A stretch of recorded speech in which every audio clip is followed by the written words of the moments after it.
Hey family, it's Logan Renee back for part 2 of Single, Real Cute, and Not Happy. I think it's such a disservice to our single season not to be happy right now. Like, we have to be. I mean, we have nothing pulling on us, begging us for our time, our attention, our energy, except the things that we're called to actually be doing. So I think this season should be one of the most fruitful seasons that we have. Not saying that other seasons won't be as fruitful or even more fruitful, but I think that we shouldn't waste this season. That's my point. Number one, the way to consistently stay happy during this single season, as you're remaining cute, of course, is get off social media. Comparison is literally robbing you of this season. Because what you're doing is you're comparing yourself to people that have something that you want, and you're thinking what they have is better than what you have right now, and it's getting your full attention and your full energy. I say don't get on social media until you tell yourself why you're joy filled this season, who you are, what it is that you want, what it is that you like, how you're going to spend the rest of your day, what things are you going to pour into yourself, what things are you going to take out, or people you're going to take out of your life or whatever on that day. Until you have filled yourself up, until you've told yourself who you are, don't get on social media. Don't get on Instagram only to compare yourself until you've taken the time to do you, right? I would say, if you haven't even been to the gym or you haven't even worked out for the day, don't get on a fitness page. Don't get on a blog that says, that has a person that has abs, or looking at their photos, or looking at their videos of them at the gym, knowing you ain't been to the gym in 4 months. Maybe it'll motivate you to go, of course, but it starts your day off in comparison, and that's not fair to you. Honestly, I think in order to walk away from comparison, don't even get on it. You walk yourself right into a day of comparison, a day of not feeling like you're enough, a day of not feeling like you're beautiful or anything by clicking a button. And you think it's not playing with your psyche, but it is. It is playing with your psyche. And don't think that it's not. That's the trick. Oh, please. I can look at her page. I can look at all her videos. I can get on her YouTube channel and watch her log her entire day, her life. And please, I don't feel jealous at all.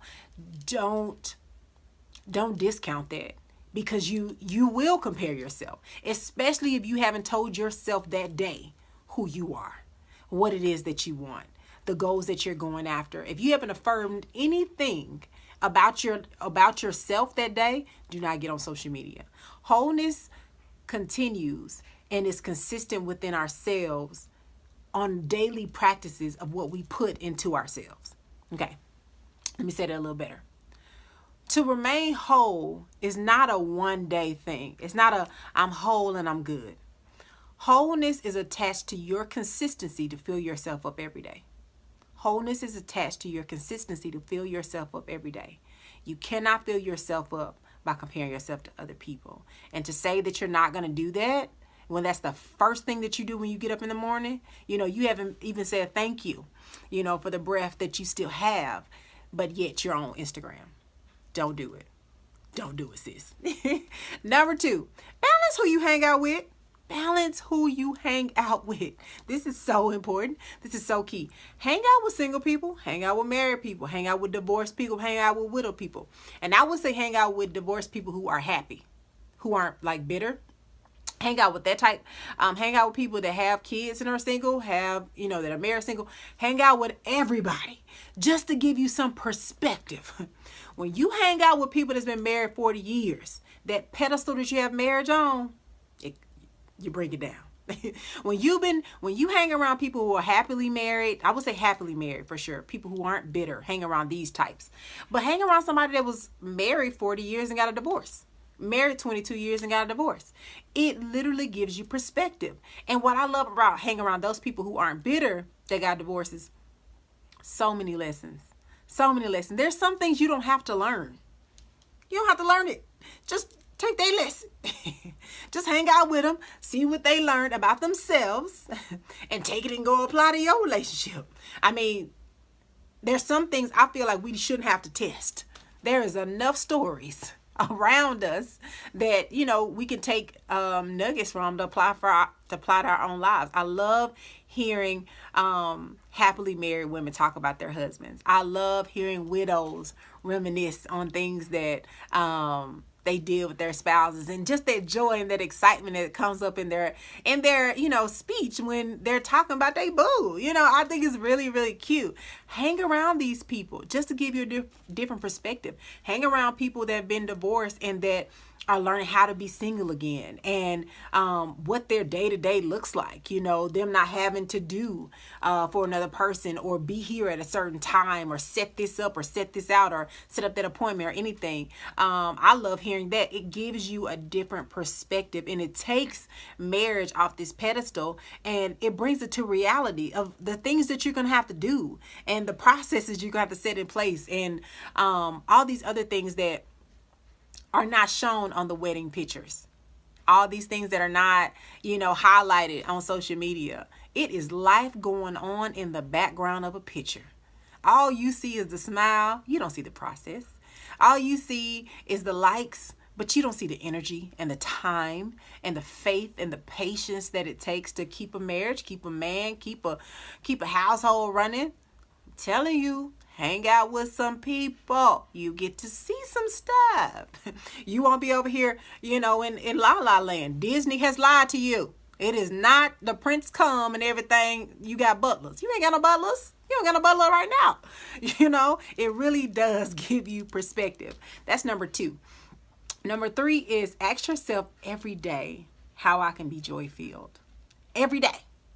Not once a week, not twice a week. Remember, wholeness is attached to the things that you decide to put inside of yourself every single day, right?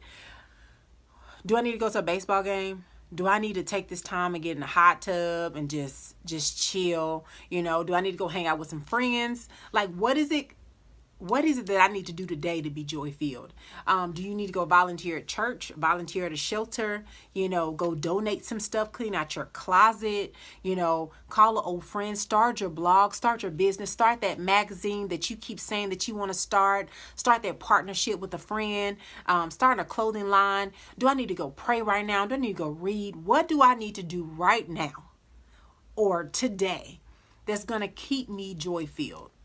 That's going to keep my focus on consistently being happy, consistently being joy-filled, keeping myself up and not sitting around sad and, oh, well, it's me, having that going on, because that's so depressing. You know, what can you do every single day to be joy-filled? Ask yourself these questions.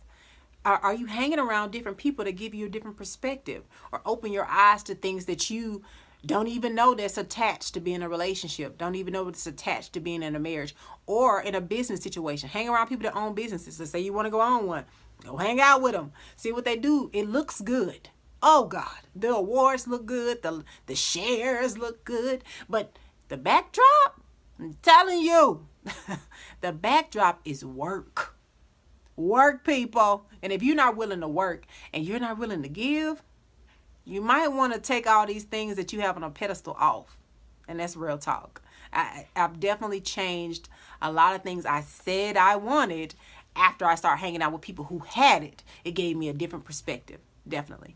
Make sure you all subscribe to this channel for more tips and things that I'm implementing in my own life. I'm telling you guys, this is stuff that I've had to answer for myself, dig down a little bit deeper.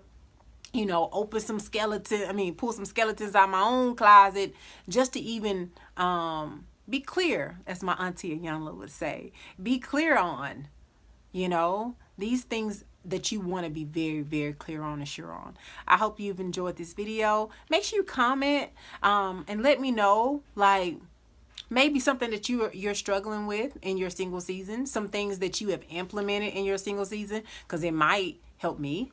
I'm sure it probably will help me. I love learning. And it might help somebody else. So I'll see you all in the next video. Bye.